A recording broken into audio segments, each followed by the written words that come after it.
Hey everyone, welcome back. In this series, I will be showing you a step-by-step workflow in QGIS for Mineral Prospectivity Mapping, or MPM. Together, we'll go through the entire process so you can apply it directly into your own exploration projects. This series is approachable enough for anyone new to the MPM, but also detailed enough to be useful if you have been working in exploration for a while. This workflow is meant to give you a practical hands-on tool you can immediately apply in your work on, for example, Abitibi Greenstone Belt or beyond. I will go through all these steps one by one in the following slides, and we'll discuss them in a very details in my next video. I use QGIS here because it's a powerful tool that lets us to combine geological, geophysical, and geochemical datasets in an open source environment. Once I complete this course, my next step will be to transfer the entire workflow into a reproducible Jupyter Notebook so the results can be fully automated and repeated in your projects. Okay, let's discuss the workflow. The first step is setting up a clear file system. I create folders for raw data, area of interest, interim products, rasters, outputs, and documentation. And this structure guarantees everything is organized and reproducible, which is the key for MPM projects where datasets are large and diverse. Next, we define the area of interest, or AOI.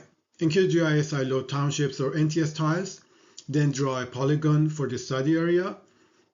I save this as a geo package and set the CRS to a consistent UTM zone. And this step locks in spatial consistency for all following analysis. Step 2 is gathering authoritative data. For Ontario, this comes from Geology Ontario and OGSRs. Bedrocks, fault, deposit, assessment files, and mineral occurrences, all you can find in these websites. For Quebec, everything is centralized in SIGAOM. I also include DEM tiles from NRCan, aeromagnetic compilations, and sometimes CanVec networks.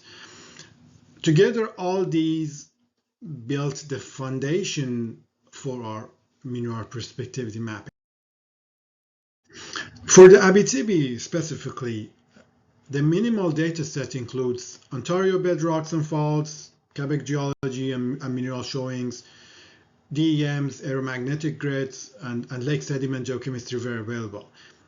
This reduced package is enough to move forward with the prospectivity analysis. When data is in place, I make sure all layers have the correct CRS defined.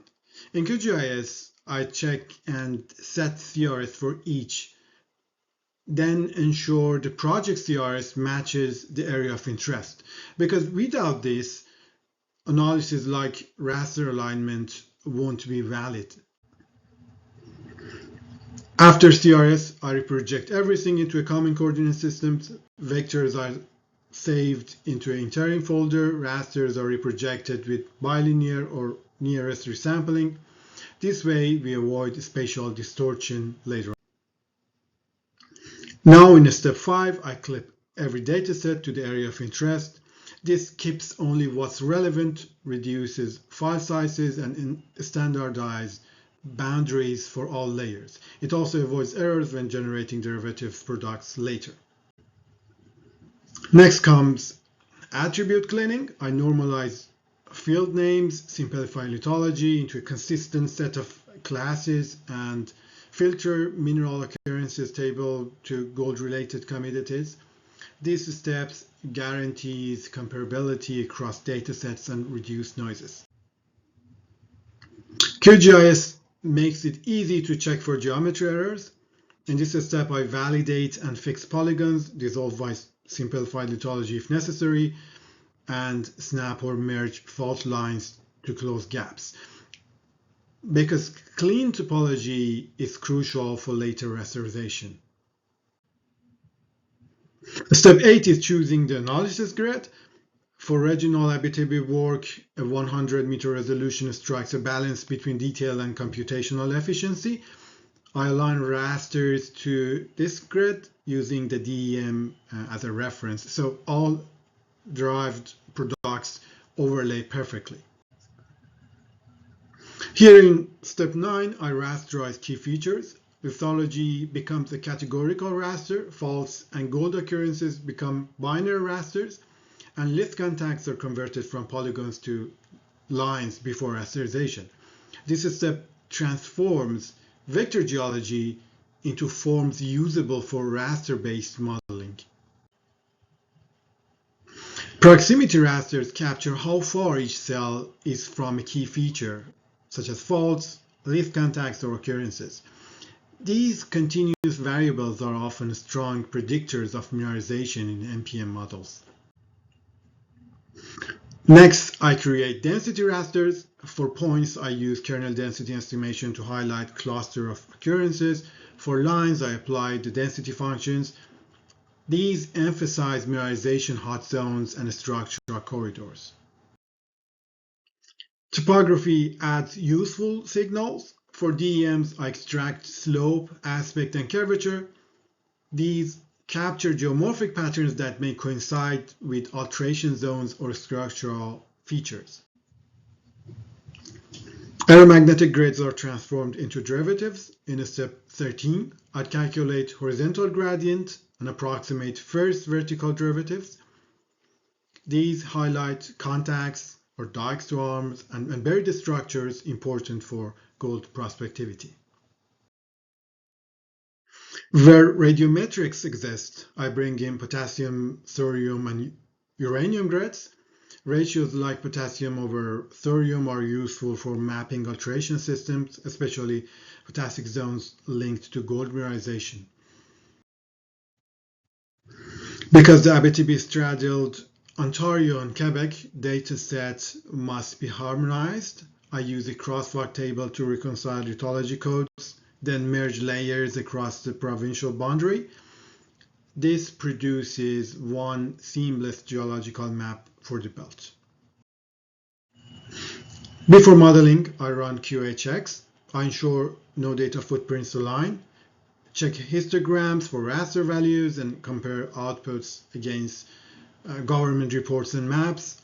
And this gives confidence that the dataset is both accurate and internally consistent.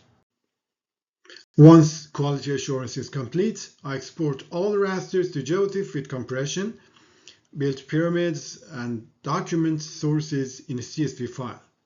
This creates a reproducible stack of inputs ready for analysis or sharing. At this point, we have a single folder of co-organized 100-meter rasters, DEM and derivatives, magnetics, radiometrics, distance and density rasters, and categorical geology.